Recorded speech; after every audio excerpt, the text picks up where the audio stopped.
baby's in after all this.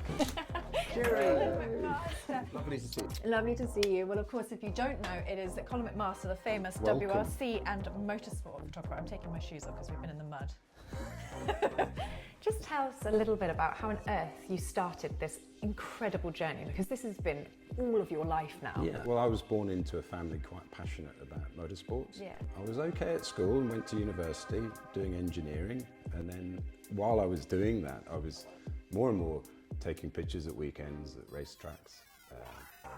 Found that that was my real passion in life, because I've been into photography since I was 11 years old. Okay. And when you do this, you meet other photographers, get talking to them, and you get very long summer breaks at university. So that worked well to basically work as a freelancer for one of the agencies near here in Oxfordshire. So it's been a wild journey. So for me, wanting to be a journalist was because I wanted to be there for the moments in history.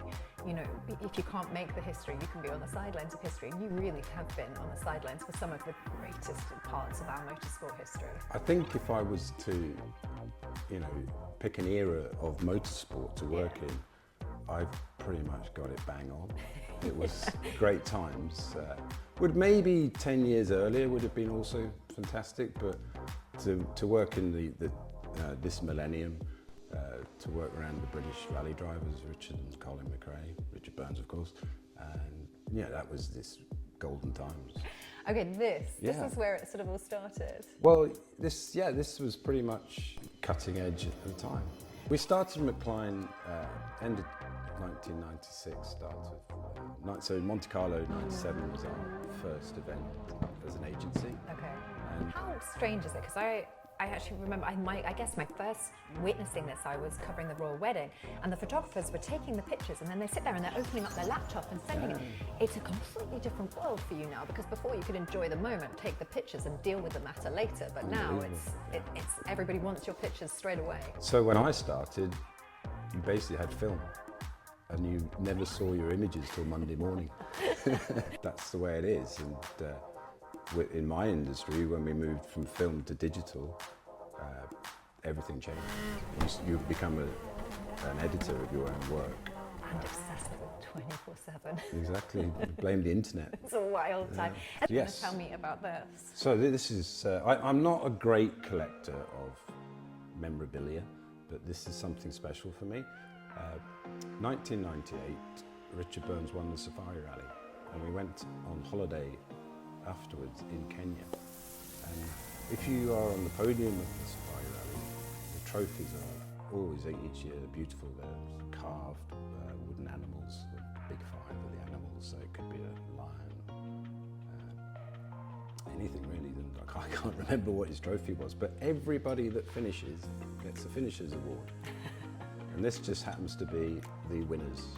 Finish It's amazing. The one you really engraved. want. Yeah, exactly. Richard gave this to me. It says he's a finisher. It doesn't say he's a winner, but it was 1998, and that's something special. This is a little bit my bizarre character, but if you've ever been to Wales, Welsh forests, the Welsh mud, and you're pretty much guaranteed in November to have Welsh mud, when it hits things like the brake discs when they're hot, the exhaust, hot, the turbocharger, it's got a unique smell, and anyone could tell you Where you that were smell. from the smell, Exactly. okay. And 2019 happened to be the last Wales Rally GB. Yeah, Typical atrocious weather. it was, wasn't it? Yep. But typically, I think the sun came out for the podium, and I remember driving back from Wales to Oxford. Beautiful sunshine.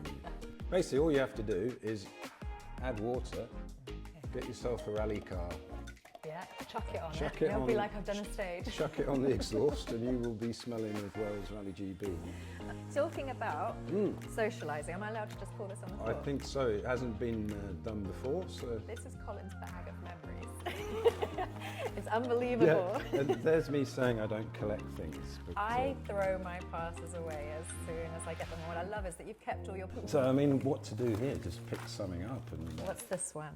Okay. Well, that's an old one. 1998. Is that your first? You know what? I don't think we had permanent passes before '98. They This were might just- well be the first one, and I was issued this in the name of a Greek magazine, Four Wheels Greece, but I was credited for them, for their photography. Here's a good one, here's a good one. 2001, Yeah. the promoter went all very graphic. That's where you Okay. see the font Yeah. today. It was invented then. So the past had pictures, and that's my photograph. Where on earth are you standing for that? Oh, that's picture? quite a place. That's the Igloo stage of Monte Carlo Rally. Man. It's not me. That guy's got hair. Still smiling on the back. Not just not Formula One in here. Here we go. Look, So talk to me about that. British Grand Prix. Yeah, look, Silverstone. What's that one? You Oh, VI. That's the after party. Ah, So, Kyria, I was a circuit racing photographer when I started. Never did any rallying and worked my way up through the agencies to Formula One. So I did 2.5 years all the Grand Prix. But at the same time, I discovered rallying through Subaru Pro Driver in this country. So my first rallies were places like China, Malaysia, Thailand, Australia, New Zealand, which was basically the Asia Pacific Championship. People like Colin McRae and Richard Burns. Tommy Mackinnon was doing it as well. It was good times. It was good to learn as well, because there's a hell of a lot to learn with rallying. Cars underneath the body shop. it. This is What's not that one? you. Yeah, it is. That's me. What year is that? I don't understand that. So that's 93. Look at that. Are we doing a feature on my working life or hair loss? Right, go on, tell me about your career? weekend. Tell me about your weekend. What, So you do recce? recce. But what's your recce? Your recce is finding the best position, but a lot of the time you know this, right? Yeah, Because basically. you've been there before. A lot of the stages are the same, but you go anyway. But you're also, reacquainting yourself with certain stages. And nature changes, doesn't it? Maybe the tree's grown or something, but I, hand on heart, honestly, 99% of what you drive, you're never ever going to use, is it? So it's a little bit of a confirmation, vanity exercise, but also, yeah, you just want to check it all out. Best place you've ever stood? Worst place Ooh. you've ever stood? Good question. I've got this thing in life where, have I ever put my feet where no man, woman has ever put their feet before? And I think could lead you up a really wrong I think path. I've done it twice Okay. in life. Once in San Remo, of all places, a popular space, but I was following the rally by helicopter Yeah. and spotted this needle rock. It was a very small footprint on top, very high, but it had a great overview of the stage, and basically got dropped off on the top of the needle rock. Helicopter couldn't land, Shut you out. just one skid on the rock, and out I went, and I was at the top of the rock. And you don't know with extreme rock climbing and if someone has been up there before. Yeah. And I'd like to think New Zealand, that it's a vast country, not that many people. Yeah. And There's plenty of untrodden land. I don't need maybe. to tell you the exact details of why it stopped somewhere, but it was basically dropped off for a short little break. I kind of looked around and think, there's nothing here. Has anyone ever physically stood here before? I'm going to move these to the side. We don't. McLean isn't all about photography. This is a real unique project, which is on the Group B era, 83 to 86.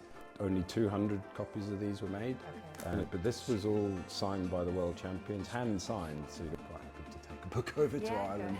So big, Kiri. I can't even get it back in its box. There we go. So what's next?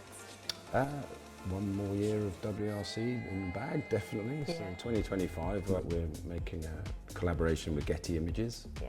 That starts in January. So with that, it opens the door back to Formula One for me for some Grand Prix, which I will So do. you've done full circle, basically. Yeah, but I wouldn't want to do the full circle back to doing the full Formula One championship because they have 24 rounds. Yeah. And rallying we have 14. So my plans would be to concentrate on WRC, slot in the Formula One races where there's no WRC, and that should make quite a nice little program next year. Quite exciting. What is it? What you expected life to be? I love the freedom of rallies still, where you don't have a fence, you don't have a circuit, you can basically roam and make, we call it compositions, but you compose your shots how you like, and I still like the landscape element, I'd say, more than the cars. But rallying is a competition against the clock. I love rallying, Yeah. and I'm still following it on the events, looking at the times, looking at the positions, and I get excited by it.